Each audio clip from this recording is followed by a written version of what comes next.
এই এনজিও চাকরি কি মানসি ঠাপাই রে। এই বাড়ি বাড়ি যে এই টাকা আদায় করো, গেলি এর লাঠি চড়, এর এর এ সমস্যা সে সমস্যা। ওই যে আমার রাব্বি চাচা আছে, একের মাল, কিস্তি দিতে চায় না।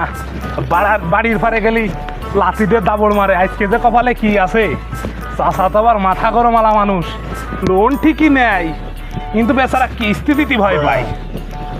এই বাড়ি কই রে, এই লোক কই, এই বাড়ির লোক কই রে, এই তাড়াতাড়ি এদিকে আসেন। কিডারে চিল্লাবেলা করতেছে বাড়ির সামনে এসে, এই দাঁড়া আসতে। কিডা মানে আমি কিস্তি আলা। তুমি তুমি আইছো, তুমি দা কিস্তি আলা, এরকম চিল্লানোর দরকার কি? হ্যাঁ, চিল্লাম কোন সময়, চিল্লাম কোন সময়? আর চিল্লবাও বাড়ি না কে, আর আপনি কিস্তি দেন না কেন? হ্যাঁ, টাকা তোলার সময়, লোন তোলার সময় খুব আরাম লাগে না, আর কিস্তি দিতে গেলে খুব কষ্ট লেগে যায়, তাই না? রে সুমন্দি আমার, লোন তুলিছি আমি, জ্বালা আমার।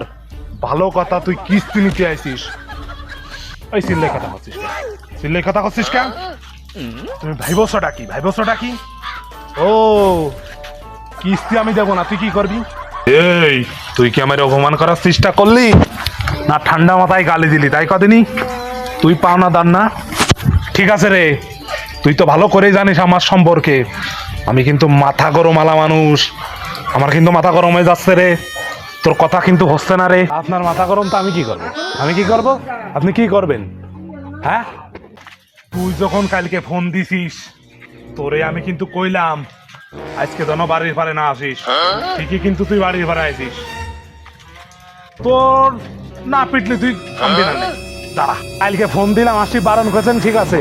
অফিসটা তো আপনার বাপের না যে আমি আপনার কথা মতো চলবো। আমার এই কিস্তির টাকা তুলে দিলি আমার বেতন আসে এর পাত্তে। আপনার মতো, আপনার কথা শুনে তো আমার চাকরি যে আমি খাতে পারিনি, আমার ক্ষমতা নেই। তুই এটা করছিস, হ্যাঁ আমি দাঁড়াই আছি।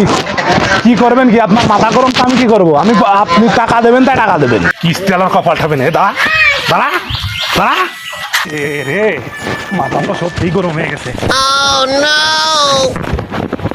रुको जरा सबर करो। তিনি কি আমি আর দেখবো না? শোনা ও বাবা, জানি আগে বাঁচি।